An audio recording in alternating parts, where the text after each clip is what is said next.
जयपुर में, और यहाँ मेरी मुलाकात ऐसे शख्स से हुई जिनको देखकर आपके मन में ढेर सारे चित्र चल रहे होंगे। लेकिन यहाँ पर राजस्थान में अनूप ने बहुत अच्छी बातें लोगों से की। ओटीटी के हम बहुत सारे डिस्कशन करते हैं, लेकिन अनूप ने आज बहुत सारे सवाल आज हमें बहुत कुछ इनका जो सेशन था वॉज वेरी वेरी एनरिचिंग। तो Anoop, I heard a lot of insight. हम बहुत ही सतही तौर पर बातें करते हैं, पर आपने जो बातें की वेरी इंटरेस्टिंग। बट जो आजकल इतना हो गया है OTT versus this thing, but in very simplified form आपने कुछ एक्सप्लेनेशंस दिए हैं यहाँ पर, स्पेशली OTT का जो आजकल इम्पैक्ट हम देखते हैं, उसका जो हम बढ़ता रूप, उसके प्रॉस एंड कॉन देखें। तो what you feel since you are an actor who's done it all? See, I follow a very simple philosophy in life. जो भी चीज़ कोई नई आती है, जो मीडियम में कुछ चेंजेस होते हैं, there is always a plus and minus for everything.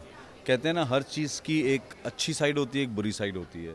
So OTT या डिजिटल प्लेटफॉर्म आपसे जो भी कहें, उसके भी अपने एक प्रोज और कॉन्स और गुड पार्ट और बैड पार्ट दोनों हैं। लेकिन मुझे लगता है कि जो भी हैं आप, अगर आप एक्टर हैं, अगर आप फिल्म मेकर हैं, आप राइटर हैं, आप उसका बेस्ट लीजिए, यूज़ कीजिए and enrich your craft and enrich yourself as a creative person. तो मैं डिजिटल को इस दौर से देखता हूँ कि ठीक है, जैसा मैंने अभी अपने सेशन में भी कहा कि जब OTT शुरू हुआ था तब स्टारिज्म नहीं था यहाँ पर। तब ये होता था कि एक कहानी कहनी है और उस कहानी में जो भी अच्छे एक्टर्स फिट होते हैं, जो सूटेबल है उनको। लेकिन अब यहाँ पे भी ऐसा हो गया है कि हाँ, एक लीड रोल होता है और फिर उस लीड रोल के लिए ये सोचा जाता है कि नहीं, एक किसी बड़े ही नोन फेस को लिया जाए। सो वो चीज़ें यहाँ पे आ गई हैं। But still I would say अब हर चीज़ में, जैसा अनंत महादेवन सर ने भी कहा कि करप्शन आ ही जाता है, तो वो आता है। लेकिन let's be positive and just take the best out of it. तो मैं तो OTT में जब काम करता हूँ तो ये देखता हूँ कि यार, ये कौन लोग बना रहे हैं, क्या कहानी है, और मेरा रोल जो है वो कहानी में क्या कंट्रीब्यूट कर रहा है। If that suits me, I go for it. Rajasthan के साथ आपका भी बड़ा गहरा नाता है। टेलीविजन स्क्रीन पर आपने राजस्थानी ठेठ बोली बालिका वधू में। So Balika Vadhu is one popular show which put Rajasthan on a very good to the world wide audience. So what you feel about this colourful state and your connection with Rajasthan? नहीं, सी देखिए, जयपुर से मेरा connection, क्योंकि मेरी ग्रोइंग एज जो है वो सारी जयपुर में गुजरी है। मेरा जहाँ तक एक होता है ना, जब आप as a child you remember things, आप इम्प्रेशनेबल एज होती है वो, you know, class 9th and 10th and then college and then theater happened here in Jaipur. यहीं के लोगों ने मुझे बताया कि नेशनल स्कूल ऑफ ड्रामा भी कोई चीज़ है।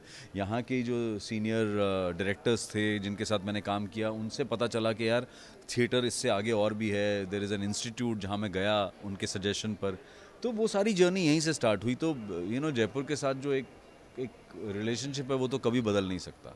या जहाँ तक बालिका वधू का सवाल है, डेफिनेटली मुझे ये बहुत अच्छा लगता था सुन के कि बालिका वधू की वजह से लोग वहाँ, यहाँ के ज्वेलरी, यहाँ के कॉस्ट्यूम से भी बहुत इंस्पायर हुए।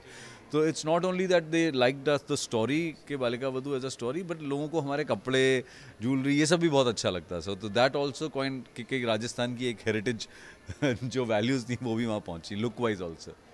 One question I want to ask you, like whenever you meet people, whenever any actor meet people, I mean they ask for selfies, of course, आजकल, but then they connect you with one few characters which become very popular. So I'm sure like आपका जो TV show था, it's very popular. But when people guys meet you, your fans meet you, what do those characters, how do they identify you with which roles?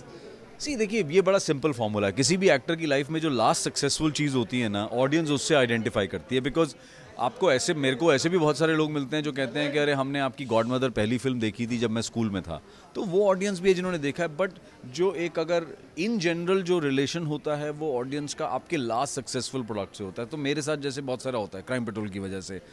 कुछ लोग ऐसे हैं जो बालिका वधू भी शायद भूल चुके हैं, they only relate to. So I think if something bigs comes up, जैसे कुछ लोग हैं जो मुझे कहते हैं कि अरे, हमने आपको फलानी वेब सीरीज़ में भी, जैसे अभी खाकी आजकल चल रही है, उससे रिलेट करते हैं कुछ लोग। बट हाँ, ऑन अ जनरल लेवल जो सबसे ज़्यादा पॉपुलर प्रोडक्ट होता है एक्टर को, उससे रिलेट किया जाता है रिसेंट टाइम में। सब विद यू अभी खाकी के बाद और कहाँ आजकल, और आप थिएटर में भी मैंने देखा है जूही मैम के साथ बहुत एक्टिव हो गए हैं। तो I think you back to your first love, that's theatre. मेरा ये है कि पिछले 4 साल से ये ज़रूर एक सिलसिला चल रहा है कि मैं एक नाटक हर 3 साल में नया करता हूँ। 2-1.5 साल वो चलता है, फिर मैं, जैसे अभी मेरा एक नया प्ले ओपन हो रहा है। लास्ट 2 साल पहले मैंने एक शो किया था which was a suspense thriller called Ballygunge 1990। उसके काफ़ी शोज़ हमने किए, फिर कोविड की वजह से वो रुक गया। तो मुझे लगा अब वक्त है, मेरे पास स्पेस भी है, मैं एक नया प्ले कर सकता हूँ। और बहुत समय से मैंने कॉमेडी नहीं की है। इन्होंने एक लोगों के दिमाग में मेरा एक इमेज बहुत सीरियस एक्टर का है। तो अभी 12 फरवरी को हम एक नया कॉमेडी प्ले ओपन कर रहे हैं जो बॉम्बे से ओपन हो रहा है, फिर धीरे धीरे हम अलग अलग शहरों में उसको ओपन करेंगे। सो मुझे लगा कि कॉमेडी भी मैं एक जॉनर है जो मुझे बहुत पसंद है और I want audience to see me in that also. तो 12 को वो प्ले ओपन हो रहा है। तो प्लेस तो मेरे हर 2-3 साल में एक मैं नया प्ले कर ही लेता हूँ। बाकी जहाँ तक फिल्म और उसका सवाल है, 2 फिल्में हैं। मैं उनको इंडी फिल्म कहता हूँ क्योंकि they are not like big budgeted commercial cinemas, but they are very good scripts, जिसलिए मैंने उनको किया भी। और इन 2 फिल्मों के अलावा 2 OTTs और डिजिटल के जो वेब सीरीज़ हैं वो भी इस साल आ जाएंगे एक प्रोमिनेंट उस पर। तो इस साल 3-4 काम नए आने वाले हैं। Looking forward, always a pleasure and thank you so much Anoop, thank you.